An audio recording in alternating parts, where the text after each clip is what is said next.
फिर मैं उनको इंजेक्शन से इलाज करूंगा। तो कहा क्या इंजेक्शन से इलाज करोगे? तो कहा महाराज जब मैं जोर जोर से राम राम बोलूंगा और उनके कान में जब राम नाम की आवाज जाएगी अंदर तक है, तो समझो ये दवा मैंने उनके हृदय तक पहुंचा दी। तो भले ही लोग नहीं आए राम नाम फेरी में, लेकिन साहब मैं समझता हूं जो लोग सुबह से उठ करके अपने अपने गांव में, और ये फेरी आज का सिस्टम नहीं है, ये सतयुग की कथा है। सतयुग से ये आ रहा है सिस्टम बना, जो प्रहलाद जी ने इस फेरी को आरंभ किया। तो जो लोग हरे राम की फेरी गांव में लगाते हैं, समझो इससे बड़ा राम काज इस संसार में कोई दूसरा नहीं हो सकता। क्योंकि कितने लोगों के कई लोग तो गाली देते हैं विचारों को कि इनका सुबह सुबह उठना और बस राम राम राम राम नींद खराब कर देते। अरे इतने ही उनके कान में आवाज पहुंच जाए, गालिज वो दे ले, इतना ही पुण्य उनके बहुत हम तो समझते हैं।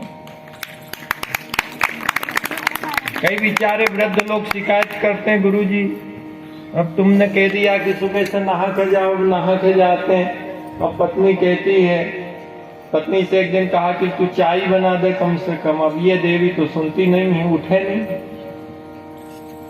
तो मैं चाय बनाना मैंने शुरू कर दिया। अब मैं चाय बनाऊं तो ये कहे कि सुनो जी, बगैर झाड़ू लगाए चाय बनाओ तो वो चाय कोई अच्छी होती है? वो तो भगवान भी इसको स्वीकार नहीं करते, इसलिए झाड़ू लगा दिया कर। और देखो बासे पानी से चाय मत बनाया करो, ताजा पानी लाया करो चाय के लिए। तो दो काम तो मुझे करना ही पड़ता परमानेंट। एक तो वो वहां की झाड़ू लगाता हूँ तो वो कहती है कि जब इतनी लगाती हो तो इतनी और लगा लिया करो, तो वो झाड़ू भी लगाऊं। और इसके बाद में फिर पानी भर के भी लाऊं। अब पानी भरा गया, अब चाय बनाने बैठूं और चाय। नेशनल मीडिया फाउंडेशन नई दिल्ली की टीम इस समय होशंगाबाद कार्यालय के माध्यम से एक कप मेरे लिए भी लिया। सिवनी मालवा तहसील के चतरखेड़ा गांव में तो फिर बच्चा क्या श्री राम कथा का आयोजन किया गया है। चाय भी बन गई सुबह की, झाड़ू भी लग गई और पानी भी भरा गया। अब रोटी बनाना है। तो माताओं की लीला भी अजब गजब है साहब। और इसमें बच्चा कोई नहीं है, सब फंसे हैं इस मामले में, ऐसा नहीं है। मैं वरिष्ठ पत्रकार बी के हिंदुस्तानी नेशनल मीडिया फाउंडेशन नई दिल्ली से आपको यह प्रमाणित जानकारी प्रेषित कर रहा हूँ। अब पत्नी उसकी बहुत तेज, जब देखो तब नाराज, जब देखो तब नाराज। और वो एकदम बिल्कुल सीधा। एक दिन कुछ ऐसी सेवा का काम आ गया, लग गया। पत्नी ने भोजन बना कर रख दिया, दाल हो गई ठंडी, रोटी भी ठंडी। घर आया और वो लड़ना उसने शुरू की, अब खाओ ठंडी। पति ने सोचा कि भाई ये गर्म है तो अपन ठंडे ही बन जाओ। देखो जब पति पत्नी में लड़ाई हो ना तो दो में से एक को शीतल बन जाए, भले गलती किसी की हो, लेकिन तत्काल यदि बन गए तो वो थोड़ी देर होके और शांत हो जाए। अब वो बेचारे उसने क्या कहा, नहीं खाऊं तब भी लड़ेगी कि मैंने बना के रखी और खा नहीं रहा है। तो बेचारे ने दो रोटी निकाली, दाल निकाली और खाने लगा। और वहीं से बिस्तर से किड़किड़ा रही है कि अब खाओ ठंडी, तो कि वो तो खा ही रहा हूं मैं। नेशनल मीडिया फाउंडेशन नई दिल्ली की टीम इस समय फिर भी शांत नहीं हो। सिवनी मालवा तो उसने तहसील क्या किया, वो कटोरी ले जाकर उसके माथे पे रख दी।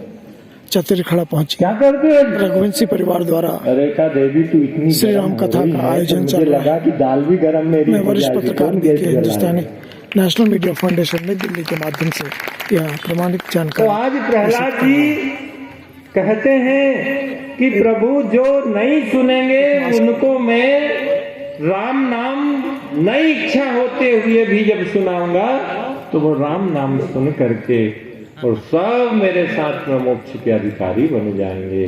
तो मैं समझता हूँ इससे बड़ा राम नाम दान का कोई दूसरा साधन नहीं। हमारे द्वारका प्रसाद जी बहुत दिनों से लगाते हैं फेरी, इनके लिए एक ताली जरूर हो जाएगा। और मैंने तो ये समिति वालों से कहा भी है क्योंकि जो आदमी पुण्य कर्म करता उसके पुण्य थोड़े बांट लेना चाहिए। जब ये जाए ना भगवान के घर, देखो तो जाना ही है इनको, है कभी न कभी तो जाना ही है। तो जैसी फेरी निकलती ना ऐसी इनको बढ़िया सजा के और झांझ मृदंग से पूरे गांव में फेरी निकाले, वैसी इनके साथ में फेरी निकालना और फिर इसके बाद बाहर गांव के छोड़ देना, जो भी जहां भी जाए।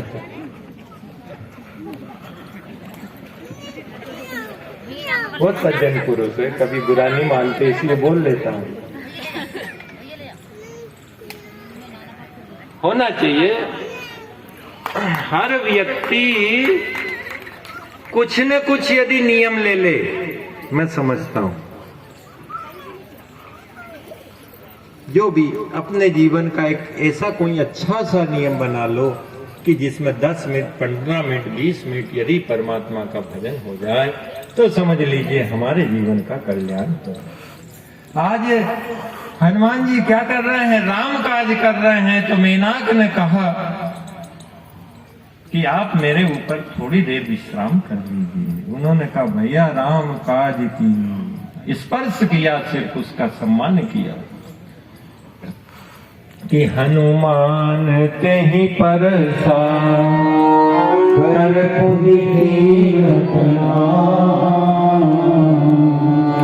राम काज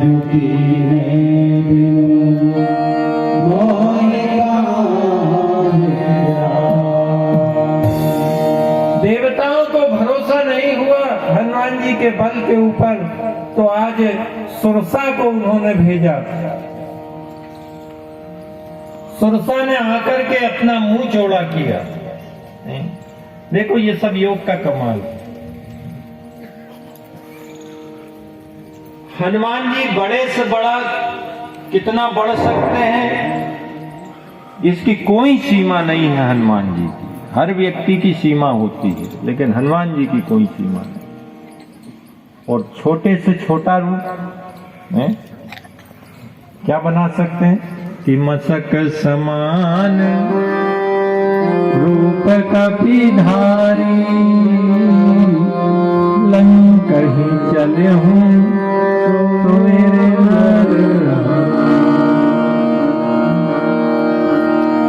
सुरसा ने 1 योजन का बदन पसारा, हनुमान जी 2 योजन के हो गए। इसने 16 योजन का मुख किया, तब पुनः हनुमान जी 32 योजन के हो गए कि जस जस सुरसा भजन बढ़ा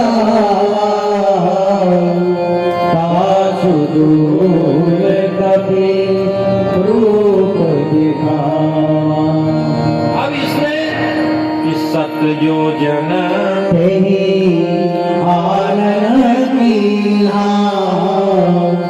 अति लघु रूप पवन सुख 100 योजन का मुख किया। 100 योजन का तो समुद्र। हनुमान जी ने सोचा कि अब बढ़ाया इसने और मैंने भी बढ़ाया तो लंका के उस पार निकल जाऊंगा, सबको पता चल जाएगा मैं गुप्त रहना चाहता हूं। तब हनुमान जी बहुत छोटे हो गए और उसके बदन में घुस करके और बाहर आए। आज सुरसा हाथ जोड़ करके कहती है कि राम काज तुम करिया, तुम बल भोजि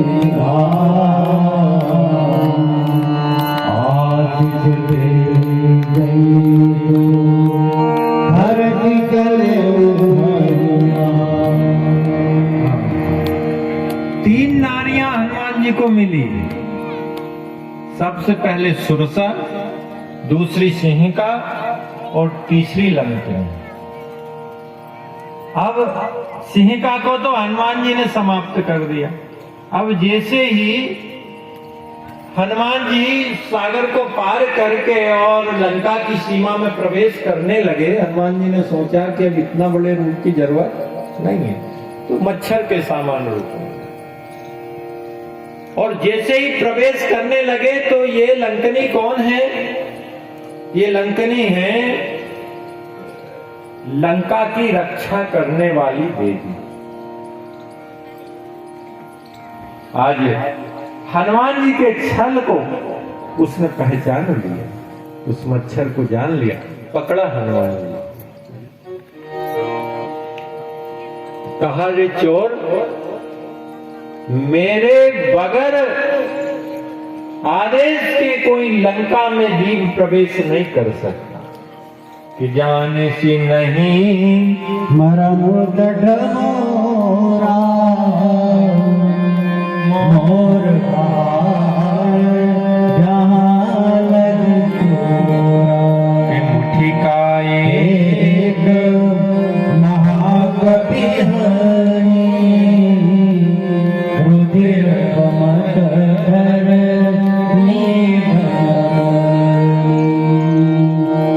जैसे ही हनुमान जी ने मुक्का मारा उसको, और वो रुधिर को वमन करती हुई गिर गए। हनुमान जी ने मारा क्यों?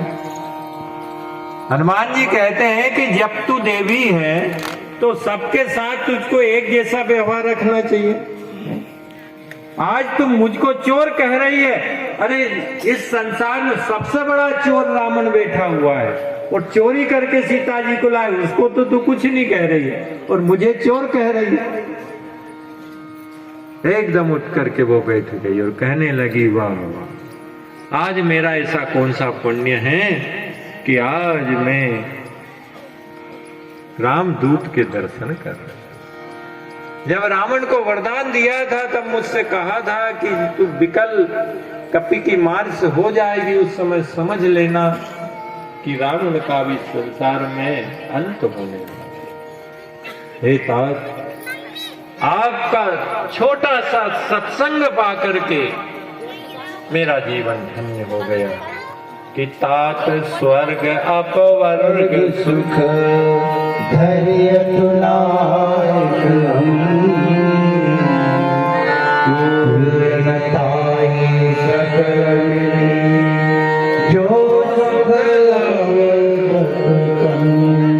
हे राम भक्त, आज आपके थोड़े से दर्शन को प्राप्त करके, थोड़ा सा सत्संग आपका संग प्राप्त करके, क्योंकि जिसको जीवन में मिला सत्संग है उसको हर घड़ी आनंद ही आनंद है।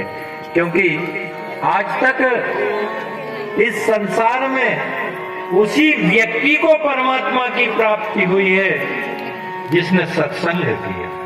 बगैर सत्संग के आज तक रिकॉर्ड नहीं है कि भगवान किसी को मिले हो। ध्रुव को भी मिले तो नारद जी का सत्संग किया, प्रहलाद को मिले, पूरा इतिहास उठा करके देख लो। आज हनुमान तुम्हारा सत्संग पा करके मेरा हृदय निर्मल हो गए है। धन्य है हनुमान, तुम्हारे जैसे आज भक्त को प्राप्त करके।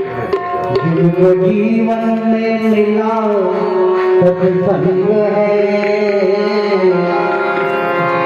जिनको जीवन में मिला सत्संग है,